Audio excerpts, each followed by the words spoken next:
పశ్చిమ గోదావరి జిల్లా ఆచంట మండలం పెదమలంక గ్రామంలో వరద తీవ్రత పెరిగిపోవడంతో గ్రామస్తులు తీవ్ర ఇబ్బందులు ఎదుర్కొంటున్నారు. పశువులకు, ప్రజలకు ప్రభుత్వం నుంచి ఎటువంటి సహాయం అందడం లేదని వారు ఆవేదన వ్యక్తం చేస్తున్నారు. మార్గాలు ముంపుకు గురవడంతో గ్రామస్తులు స్వయంగా బోట్లు ఏర్పాటు చేసుకుని చలనం చేస్తున్నారు. ఇక గోదావరి వద్ద ముందస్తు జాగ్రత్త చర్యల్లో భాగంగా చిన్న బ్రిడ్జిలు నిర్మించాలని వారు కోరుతున్నారు.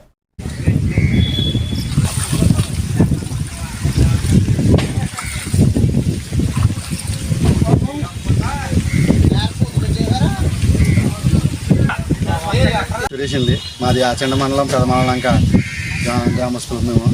మేము కొంతకాలంగా వరదతో ఇబ్బందులు పడుతున్నాం. చూడండి, ఒకే రకంగా ఉందండి, వరద ఎక్కువగా ఉన్నది, కానీ జనాలు చాలా ఇబ్బందులు పడుతున్నారు. ఇంకోటి కోనసీమకి సంబంధించి ప్రతి లంకకి కూడా కోనసీమ జిల్లా యంత్రాంగం ఫ్రీగా బోట్లు నడిపిస్తుంది. కానీ మేము సొంత రైతులతో సొంతంగా పెట్టుకుని డ్రైవర్లని సొంత మరబొట్లు పెట్టుకుని నడుపుతున్నాం.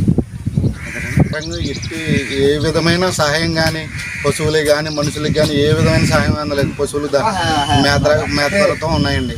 మనుషులు నిత్యావసర సరుకుల కోసం ఈ మరబొట్ల మీద దాటవలసి వస్తుంది. సొంతంగా నడుపుకుంటున్న గ్రామస్తులు నడుపుకుంటున్న మరబొట్లు ఇవి.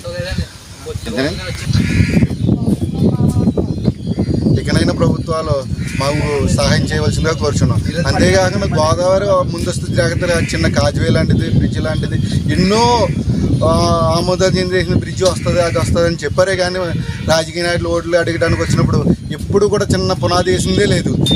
ఇంకా ఒక ధవళేశ్వరం 11 అడుగులు 8 లక్షల క్యూసెక్ల నీరు ఉన్నప్పుడు లంక గ్రామం అంతా మునిగిపోతుంది. చిన్న కాజ్వే ఉంటే చిన్నపాటి వరదలకు కూడా కాజ్వే మీద వెళ్ళొచ్చు.